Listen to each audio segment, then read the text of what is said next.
Hey everyone, Farrell here, and I'm going to talk some about pets today, which is the profession mechanic for the Ranger in Guild Wars 2. And I'm just going to go through a few things from an animation perspective and from a pet functionality perspective. Because it's a fairly in-depth mechanic, I'm pretty happy with it. Some people aren't, but I think again that there are some misconceptions. So I'll just try to walk through what I've explored in my time with the pets, and yeah, just walk through these things and then give some suggestions about how the pet can be improved in order to increase spec diversity and functionality of the class. So, to start with, just notice that your pet is tethered to you. So, at a certain distance, when you run away from your pet, he will bounce and run towards you. And he runs a bit faster than you, and then he slows down when he catches up to you. And you can kind of lead him around this way. But he does have a bit of variability in his animation, so that's just something to get used to. Because we'll be using this mode a lot, which is passive mode for the pet, because it's currently one of the better ways to position your pet in combat. So, I'll just show you his basic functions, which is attack my target and return to me. So these are just pathing instructions, so wherever my pet is at when it's in passive mode, and I tell it to attack my target, it will close distance with my target, and then it will try to initiate its 3 passive attacks. So each pet has 3 passive attacks that it will use, and yeah, as long as you have assigned them to attack a target, or something has attacked you and your pet is in guard mode, so you can have guard or avoid combat. If you avoid combat, then your pet will remain in passive regardless of what happens to you until you give him a command. So that's useful sometimes as well. But yeah, guard will make it so that he will attack whatever attacks you, unless he's already set to a target, in which case he won't always change targets to come assist your new target. So you want to use this to manually control which target your pet is on in combat. So yeah, and so that sends him to my target, and then return to me brings him back. And it seems like it's a fairly basic function, but it does have some in-depth use, which is that it cancels animations. Return to me does. So you can see my pet's attack animations here. See how I can cancel the animation?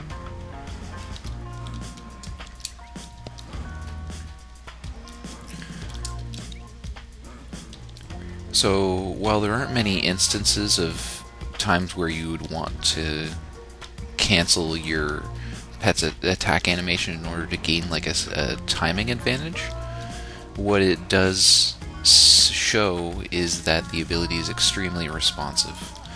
So whenever I need my pet to break off from my target, I know that this is going to break his animation and have him run back to me right away. So that's something that's fairly reliable, and the only time for me that I've ever experienced any trouble with it being responsive is when my pet is actually CC'd. So if my pet is stunned or immobilized or things along that nature, then he will not come back to you when you give him that command. But I mean that makes perfect sense. So yeah, these are very good commands, and what it allows you to do is overcome one of the 3 main problems that I would like to see addressed for the class. So first I'll just explain what that problem is, which is if I can show with the bird. The bird is a good example because he has these big swooping animations for his basic attacks. So if my pet is attacking this target, and I want him to use his Blinding Slash, which is his activated ability, it will put it into an ability queue, and then it will use it after the current attack has gone off. So for pets with these long animations, often it means that it's going to be like 1 second later or so before the cast time of the activated ability is begun, in which case in PvP, and I'm sure in PvE as well in a lot of circumstances, when 1 second passes, the battlefield can shift quite a bit. So it's nice to have reliability with execution of these attacks, because we want to feel like we have responsive control over what our pet is doing. So what I would like to see change is these activated abilities should, instead of being placed into this passive ability queue, we should instead have it do what Return to Me does, which breaks the attack animation.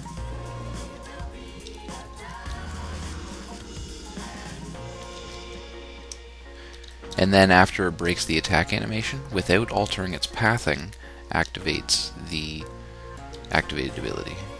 Okay. I think that change would help a lot. It would make these immediately responsive abilities. But like I said before, right now Return to Me can help you to overcome that disadvantage. So if my pet is attacking this target and I want him to use his activated ability, I can pull him back and then have him use his activated right away. But because it makes your pet return to you, it'll often mean that for a split second your pet will move away from your target, and then it'll have to path back to it in order to use the activated ability. So it's not a perfect solution, but it does help quite a bit, because having your pet in passive mode makes it very easy for repositioning as well. And when your pet is in passive mode, the very first action command you give it will be the very first thing that it does. So if you path your pet through an enemy and use its activated ability when your pet is close, your pet won't even have to move and it will just do the attack immediately. And that's pretty nice for some of these attacks, like the Blinding Slash, which is a half-second cast time, so it's pretty quick. So it's very useful that way, to use passive mode to your advantage. And just using passive mode to clear your passive ability queue is one of the great things about that ability that isn't clear right away when you're just thinking about the basic functionality of it. Alright, it's time to talk about pet swapping, because pet swapping is amazing, and it's the core of the Ranger class, I would say, is in the pet swap. Regardless of which spec you're playing, the pets you choose will always be an intelligent choice to fit into your spec, and the pet swap will always be a key component of your gameplay. This is just the way I feel with all of the specs that I've played. Whether you choose your pets to do CC, or you're choosing your pets to deal damage, or you're choosing them for utility, you're always choosing them for a specific purpose to fit a mold in your spec. And the pet swap feature is at any time you can switch between two pets, and it has a 20-second cooldown by default.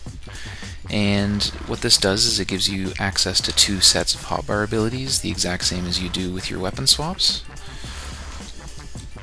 So each pet will have 3 of its own abilities that it will use, and then 1 activated ability that you control when it activates. So you have some control over him, and in these abilities you can control through the passive mode. So when you set him to attack something, he will use those 3 abilities. And then whenever you want him to use something, you use his activated ability. So weapon swapping gives you access to 2 sets of these hotbars, and some of them have cooldowns, so you're juggling cooldowns with your pet swap cooldowns. And it gives you a lot more access and flexibility on the fly, and it gives you more things to manage as well, which just makes the class, I think, more interesting to play.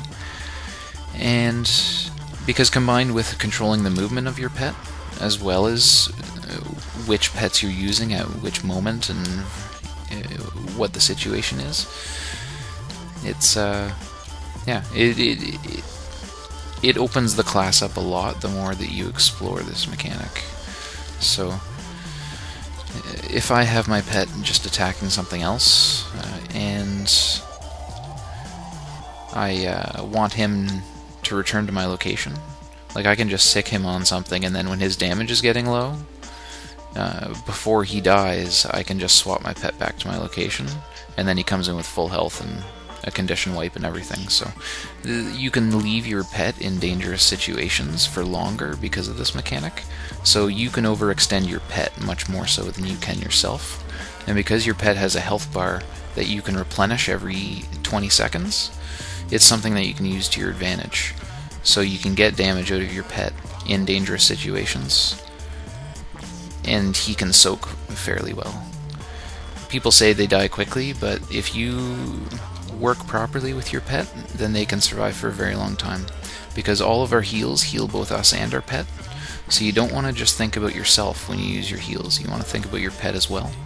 And, you know, whether you and him both need the heal at that moment, and it's an easy situation in cases like Troll Unguent, because you're just throwing up a hot on both of you. So that's great in a lot of circumstances. When you're a roamer, that's very strong. And then Healing Spring also heals both of you. And if my pet is off fighting something, I do my Healing Spring here, and it'll still give him the burst heal, even if he's over there. So Healing Spring will still heal both of you right away, and then if I'm firing arrows over there out of my Healing Spring, then I'm stacking regen on my pet. So there's a lot of ways that you can work with your pet to make them survive easily 20 seconds in order to get another pet swap in.